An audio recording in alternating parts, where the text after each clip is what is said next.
Hello and happy Sunday. And you probably don't know this, but Mary and I just got back from France over the holidays, and we stayed there for 2 weeks. And I thought I would share with you some things we brought home that we thought were interesting. So, when we were in France, we went to three places, majorly, and we saw quite a few other smaller places. But we majorly stayed in Paris, Mont Saint Michel, and Bayeux.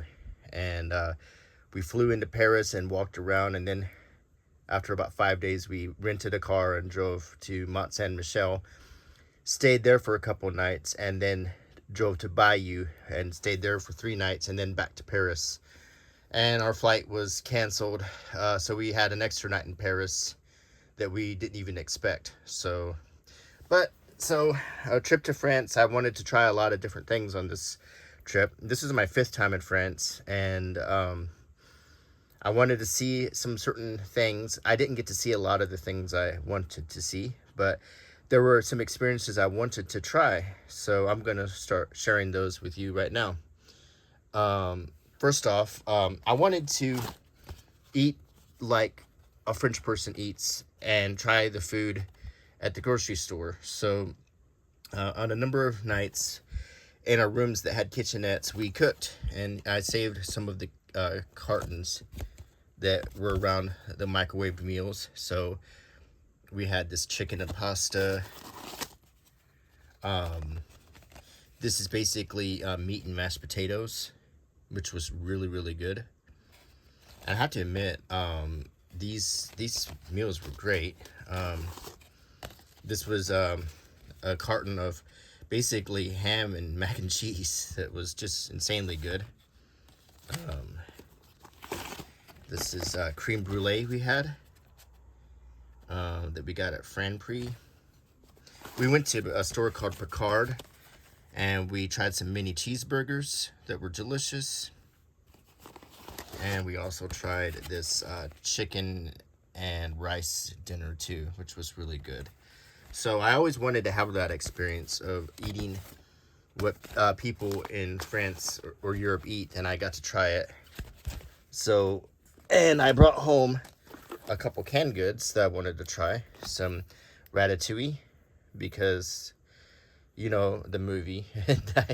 I wanted to try ratatouille from France, and this is about the only way I could do it and really say I'm eating ratatouille from France.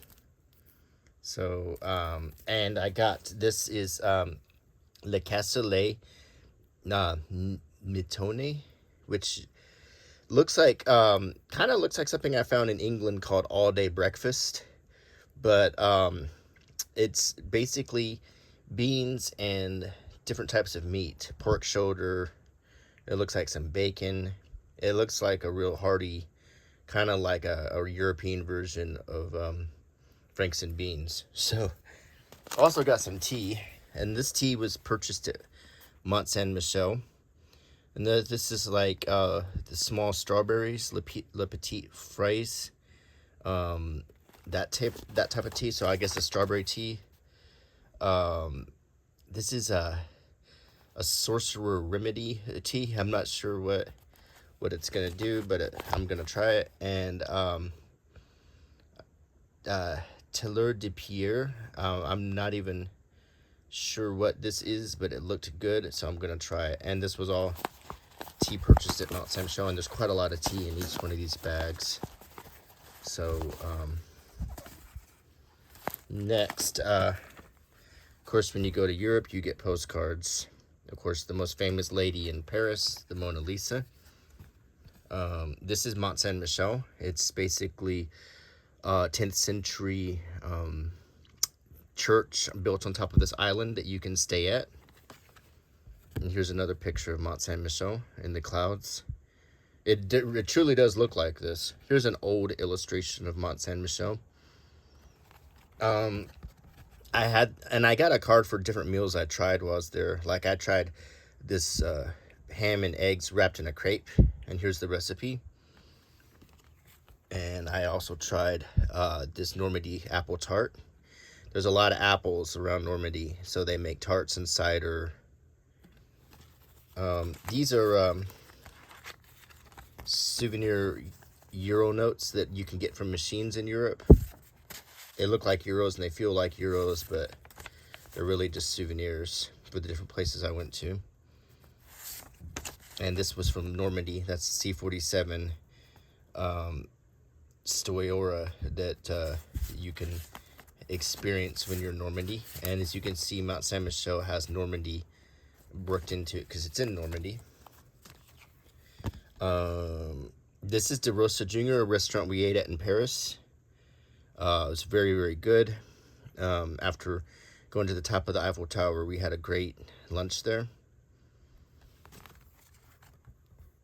Oh, this is Paris. The postcard that Mary picked up in Paris. I believe that is Notre Dame.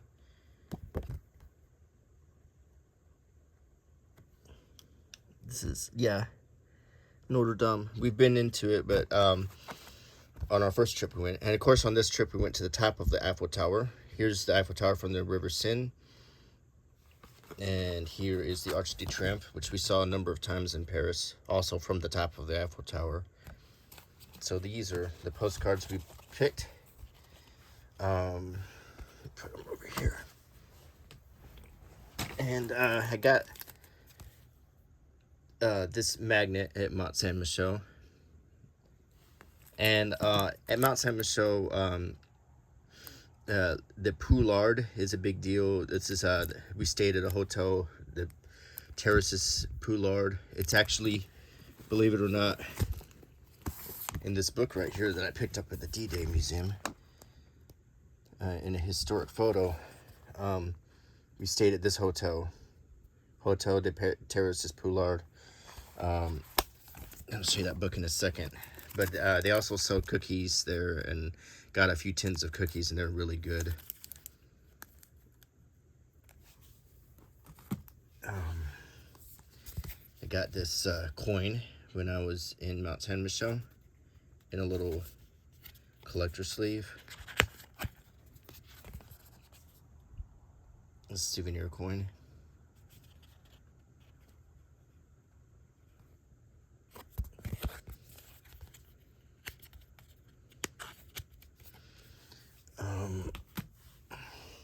Also got these ornaments. It's Mount Saint Michel, so that's Saint Michael. These are Christmas ornaments. Very, very well done. And this is a Mount Saint Michel Christmas ornament to put on our tree. They're very nice.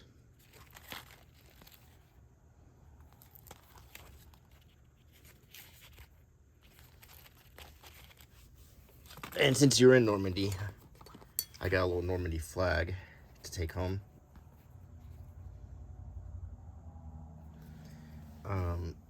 So on our journey, we stopped at a French Wild West themed restaurant. So we had lunch there, and I took the menu for kids. There's a little coloring part on it, and they give you some crayons, or actually they're actually map colors.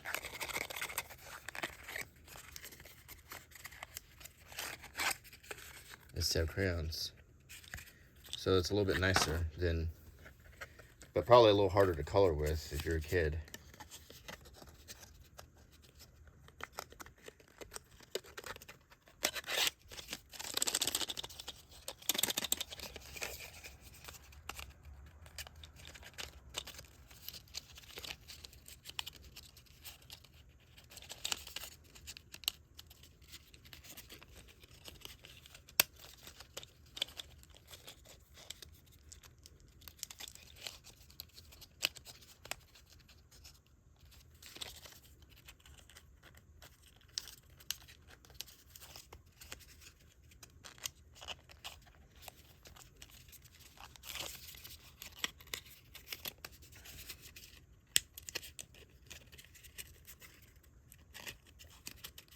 And you get a balloon.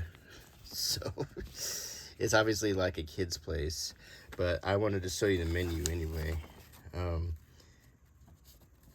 this is the little kids menu: finger ribs, nuggets de poulet, and everything. But what's funny is the restaurant has like American Western themed meals. Or they're the French version of it at least. But bison burgers and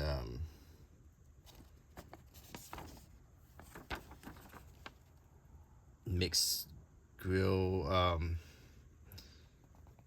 bacon Caesar salad, lots of things that are seemingly American, but it was still very French, I thought.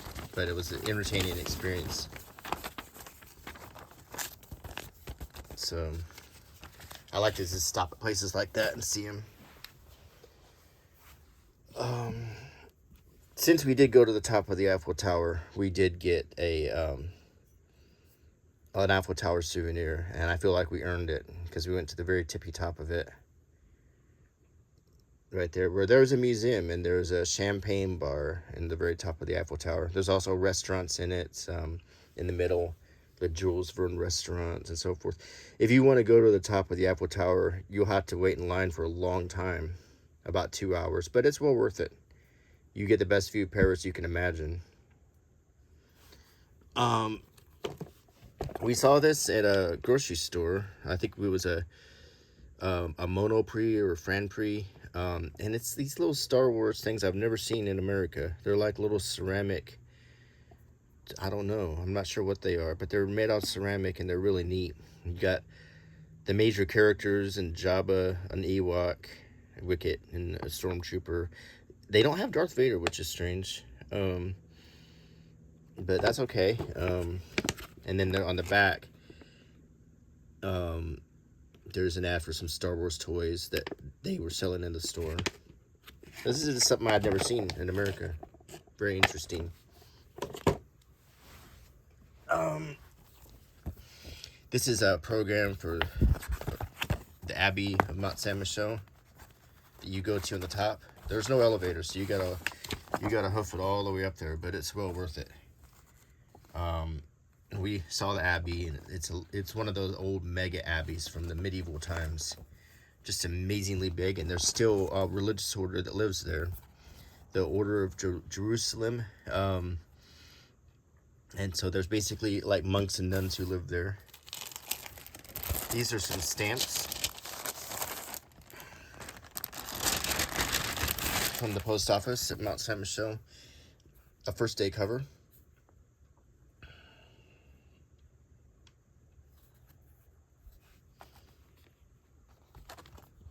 There's a little unfortunate crease on this on the way back, but it's okay. These things happen, but the stamps still look pretty good. But these are Mont Saint Michel stamps to go into my collection. Really nice stamps.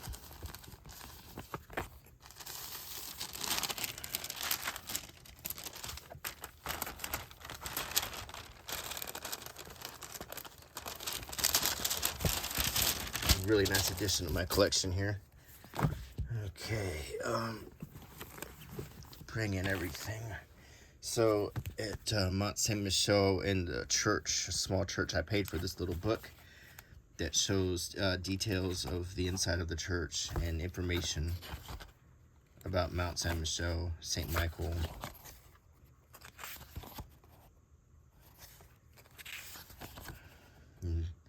That's walking towards it. You do have to walk to it. You have to walk up it. There's no elevators, as I said. It's 10th century. It's an amazing place to stay. You can stay on the island. There's a number of hotels. You can attend church there. You can eat there. You can drink there. You can relax. Just take in the views, which is what we did. And this is all, I mean, it's a functional place when people live there.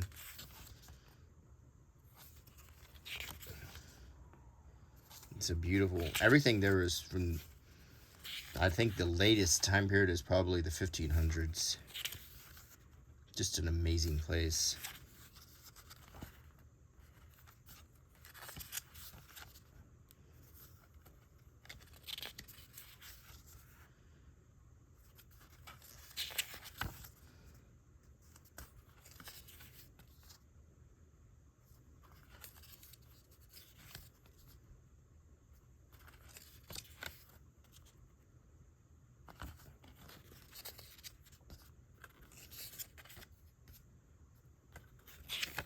and some prayers in the end of this book, and place to write notes, and you can have a candle lit for a prayer. It's a nice souvenir. When I was there, I was also given a Bible from Mount Saint Michel, and I really appreciate it because it's a New Testament in French, and it has a picture of Mount Saint Michel on the cover, and it's just a straightforward New Testament in French, which I don't have one in French, and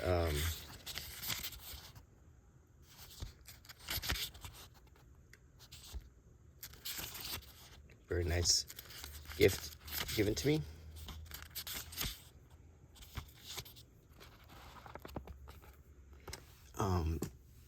When I was in the Eiffel Tower, I got a flip book that shows the construction of the tower and how it was painted different colors. And you may not know this, but it's repainted different colors all the time. Like when it was first made, it was red, and then it was painted brown and green and different shades. But this also has information about the Eiffel Tower, and the book is in all of these languages, so you'll get the information somehow. But I thought it was a nice souvenir. There's a picture of a Zoe Trope on the cover. We also went to Chartres Cathedral, and I was given this little book that's just like a church almanac or digest in French, which I just thought was neat, a neat souvenir. And I want to say something about France. A lot of Americans have this perception that France is a rude place to Americans, that you'll go there and you'll be treated rudely or laughed at or whatever. That's absolutely not true. I've been to France 5 times now, and I've never been treated rude in any trip to France ever. Never been treated rude by anybody. In fact, I found the people of France to be exceedingly polite and friendly and courteous and helpful. And I try to speak some French when I'm there. And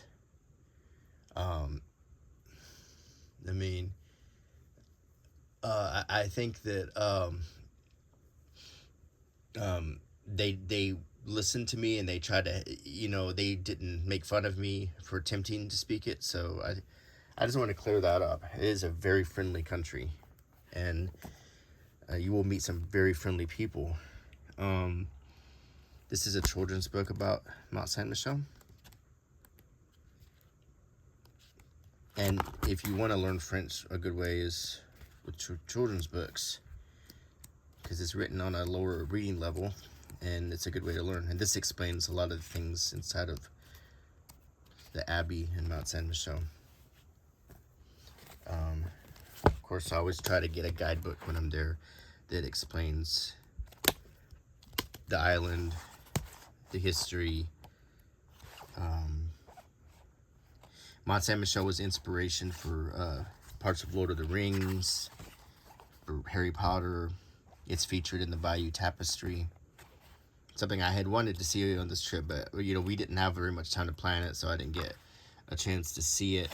But that's for another trip someday. But this book tells you the history, and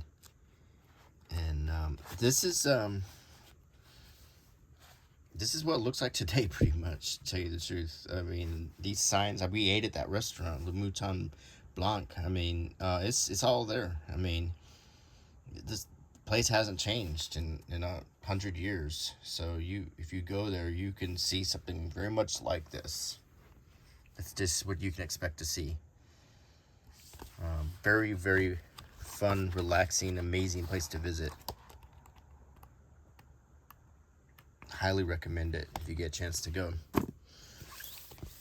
And the last part of the trip, we, of course, went to the sites in Normandy that were significant to the D-Day and the American aspects of the invasion. So we went to Utah Beach and Omaha Beach, and saw the two mulberries where a harbor was made. Saw Pointe du Hoc, where the Rangers penetrated and the bunker, and walked inside of the German bunker there and everything. Got a couple books, D-Day Hour by Hour, and I found this postcard with a picture of Eisenhower, and there's a bookmark.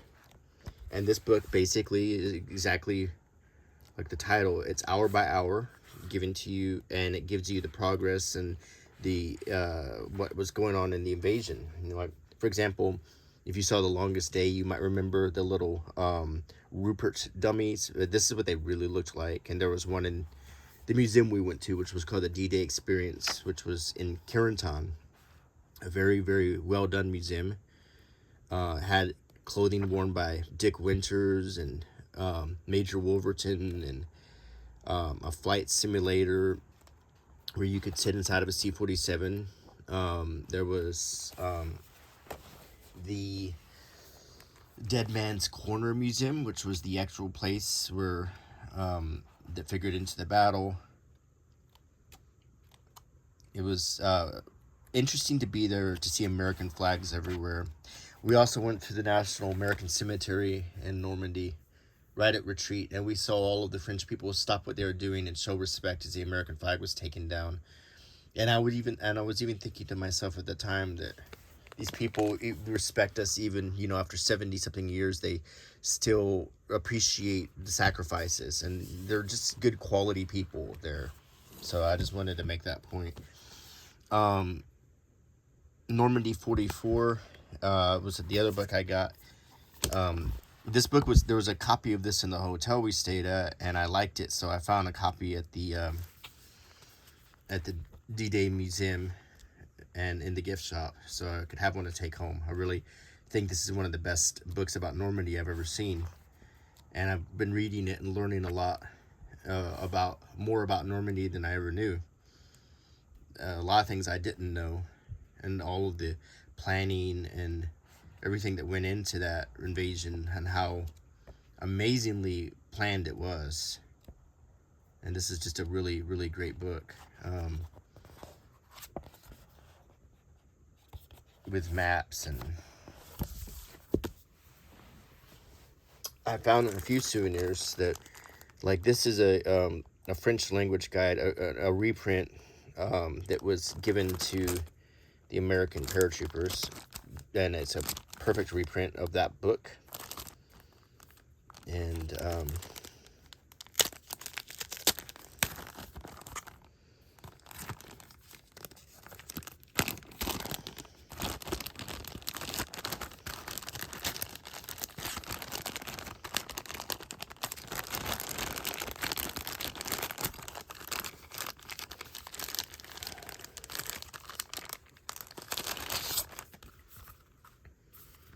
And it basically teaches you words and phrases. If you're a guide to the spoken language from the War Department, 1943. And it's a total reprint, and tells you how to use it, and useful words and phrases. And it tells you, like, phonetically, je veux, I want, we want, nous voulons, I'd like, je voudrais, I need, il me faut. So it's very useful to get the accent correctly.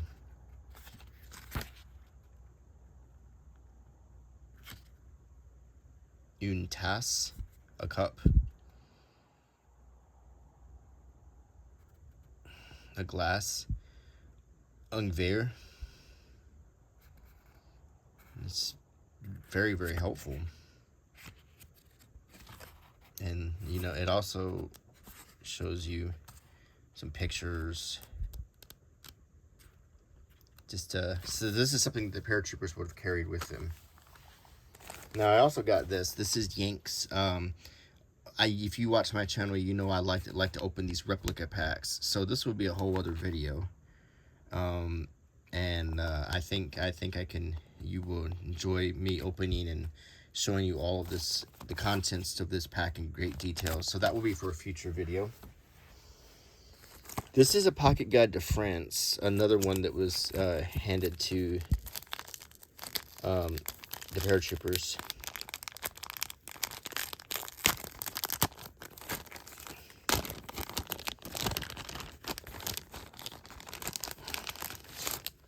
So, and it tells you all about France. It's basically a quick history, and explains the culture and what France is like. So it's basically a War Department issued travel book, like Rick Steves or something, you know. But it gives you some helpful phrases, how to count, how to, you know, it's just, and this is the France of World War II, France of the 1940s. So very, very good stuff. Pocket Guide to France. And finally, the legendary cricket of D-Day in this packet here. Several methods of identification were selected by airborne units. On D-Day night of Operation Overlord, the cricket was selected as a mode of recognition. So you would click it once and you would respond with 2 clicks. If you didn't have a cricket, you would say flash, and then someone would respond with thunder, and then you would say welcome. And the thing was, those words were picked because it's difficult for, at that time, German soldiers to pronounce those words. So this is the cricket.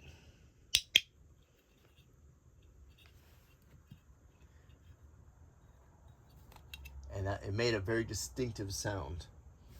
And this is a small book about the cricket. And it explains how it was used and how important it was. It shows a scene from The Longest Day with John Wayne and the crickets. John Wayne portraying Colonel Ben Vandervoort, commander of the 2nd Battalion, 505th Parachute Infantry Regiment, 82nd Airborne Division. And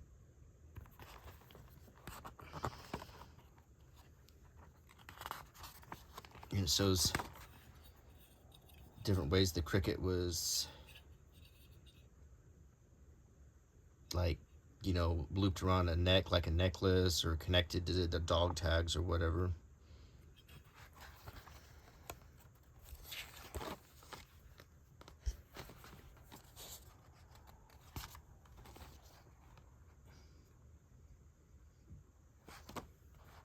And a little bit of history about D-Day.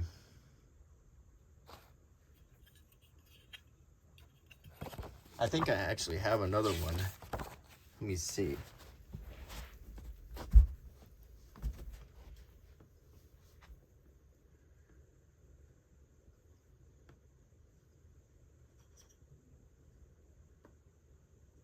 I have a very old one here, and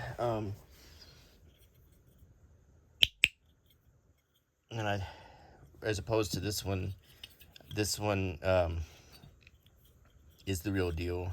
So, but this is a mock-up of it. As you can see, it's considerably different looking.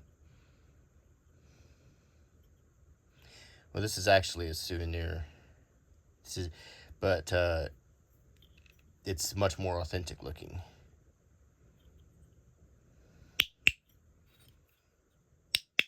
Even sounds different.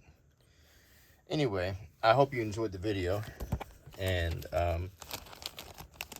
until next time, put this cricket back in here. I hope you come back next Sunday So bye.